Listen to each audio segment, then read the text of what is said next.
All right, everybody, I'm doing something new on my channel. It's a lot of you know I'm also a filmmaker besides all the silly content that I make here. I actually do actual things in the world. Um, and I wanted to focus with fellow filmmakers on one specific thing. It's about when you're making your first film or wanting to make your first film, thinking about making your first film or actually doing it. You're going to make a lot of mistakes because you haven't done it before. Even if you've done it before, you're going to make mistakes because every production has unique problems and things like that. I thought it might be helpful if we heard from a lot of people about if they had a chance to make their first film over again, would they do everything? What would they do differently? Our very first introductory guest for this series is Jason Horton, also known, you go by Jay Horton, also, right? Yeah, You have a professionally, I go preference? by Jay. You Jay? can call me Jason, but like for promotional purposes, I go by Jay. Okay. What about J Ho? Is that worked very well for J Lo? She wears lots of hats like you two. Is that Yeah, another thing you? I'm not too partial to that one. All right. So do not call him that. I All mean, right. I'm not going to punch anybody in the face for it or not. It'd be a real weak punch anyway. But yeah, Jay or But that's Jason. all Yeah, right. So there won't be violence involved, but it'll be a preference of his. He like won't. you might get a stern, judgmental look, but that's Yeah, that's that's about as much as I can muster. that would stop me. That's all it would take. Just that alone. And he'll never hire you, and he'll blackball you from anything he ever works on. So that Right. alone will keep you from calling him You'll that. you'll never make it in the very, very independent in film industry. He'll be blackballed from the very, very independent film industry. Um, Yeah, has a all right, couple of so varies. let's jump into this. What was the name of your first film, My first film was called Rise of the Undead. and what's a little log line about it? What was it about? Oh man, it was about seven strangers that were taking shelter together during an ongoing apocalypse, Ah, and then they okay, were hunted by a mysterious beast within. okay. Pedro Pascal was not in that, was he? No, I he know was not. he was not. Okay, He was not. I know he does apocalypse themed things, so I just wanted to Yeah. check on that. Yeah, Um, no, we did this back in, I think we shot it the summer of 2003. It was, 2000 yeah, 2003. 2003. Well, that's a while Yeah, ago. Was that a talkie, or were we doing yeah. silent film still? It was a talkie. It was one of the first. Okay. It What about was color? a, yeah, it was in color, but All right. it's like that, like sepia toned color. No, it was real color. Okay. So No, no we black and actually, white film. We were back. We were color, and it was a talkie because that was a yeah. while ago, 2003. That's Yeah, going that's when back. I graduated college that summer, and it was we shot it on a Panasonic DVX 100, which was the first consumer prosumer, digital video camera to be able to shoot at 24 frames a second, like true. Okay. So it was like Where? everybody thought, oh, we can make films now. Yeah. So we Where did you film it? in New Orleans. I went to college there, and then we shot it in this probably probably the best location I've ever had for a movie Oh, ever. really? It was converted. It was a 7 or 8 story was built as a luxury hotel, but they gutted it and they turned the top, or I'm sorry, the bottom 3 floors into a self storage facility, and then the other floors they rented them out to like rooms to bands and stuff like that. But it was just this really cool, like, it had the long corridors and it had these Nice. giant like steel gates, and of course it was kind of in disrepair because all the middle floors they hardly used. So it was great. I mean, I would love, Nice. I don't even know if it still exists, but it was a very cool location. I can't remember the name of the place, but it was a self Okay. storage facility like in midtown New Orleans. Okay. All right. So we got off to a good start, but like I said, this is going to be talking mostly about if you had a chance to do it all over again, with your vast wisdom now.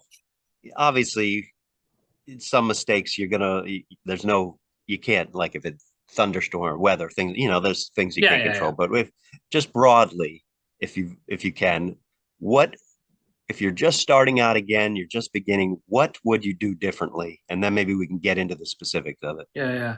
Well, I want to start macro with this, and I think with first films, with almost everyone, whether it's successful or not, like I think that there's a level of naivete that it takes for a Yep. filmmaker to make their first film that you absolutely need to make that first film. Because if I knew everything that I knew now, I probably wouldn't have made that movie. Yeah. I probably wouldn't. I might not have went on to be a filmmaker if I actually knew all the ins and outs of the film business, you know. But let's get back specifically. The main thing that so I finished that movie, and I'll be real honest, it is not the best movie in my oeuvre, Okay. or oeuvre, whatever they call it.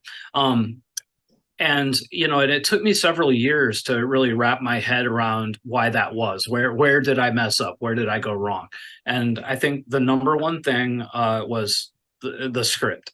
I wasn't really a writer. I basically, threw together a script with a friend so that we would have something to shoot, but it Okay. didn't really take the writing all that seriously. It wasn't until maybe a year or two after that when I'm like post-mortem, like what went wrong, and I'm like, oh, the script. And then I started taking writing seriously, and I read all the books. I wrote so many screenplays, and a lot of them are awful, but they got better, and I think that was like my number one thing, like, between now and then was like, and if you're not going to write yourself, finding, a good script, or even being able to judge a good script, like that's hard. Yeah. Yeah. Okay. So, I mean, that was an interesting perspective. What you started out with is you're almost grateful that I wouldn't call it a screw up, but you're almost grateful for the fact that you wouldn't have made this film if you knew what you knew now.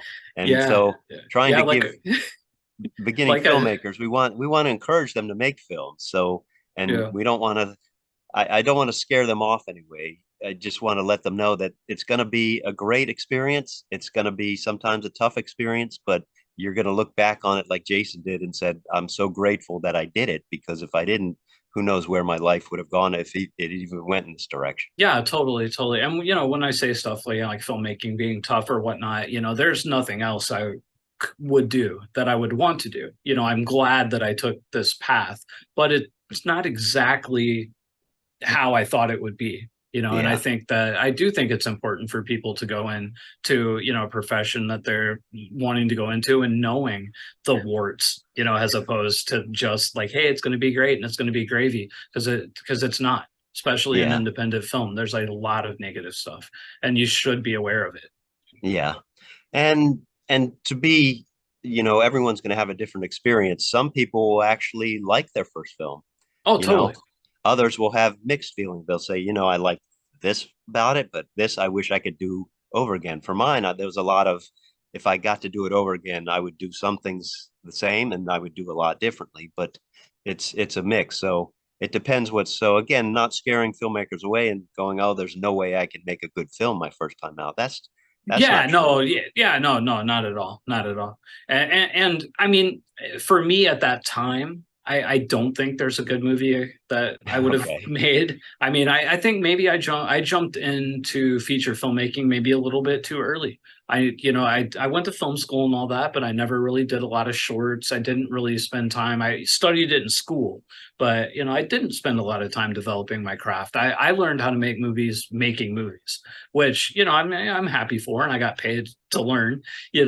But on that first one, I think I did. I think I dove in a little bit too early. It was right out of college. If I had waited 2 years and worked on some other projects, it might have been a lot better, or it might not have. I mean, you never know.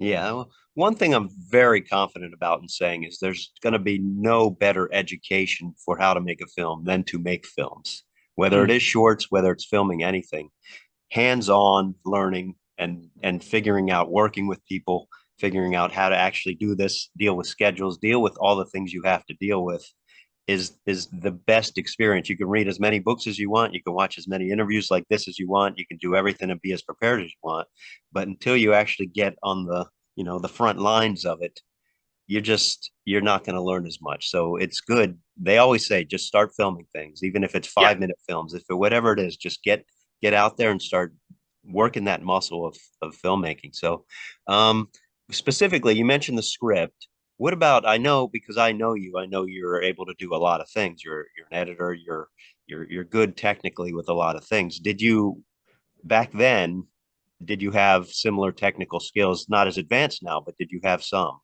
No, actually none of them. None. So Okay. like going into the movie, I had taken a few rudimentary courses in editing. I couldn't even navigate a program at all.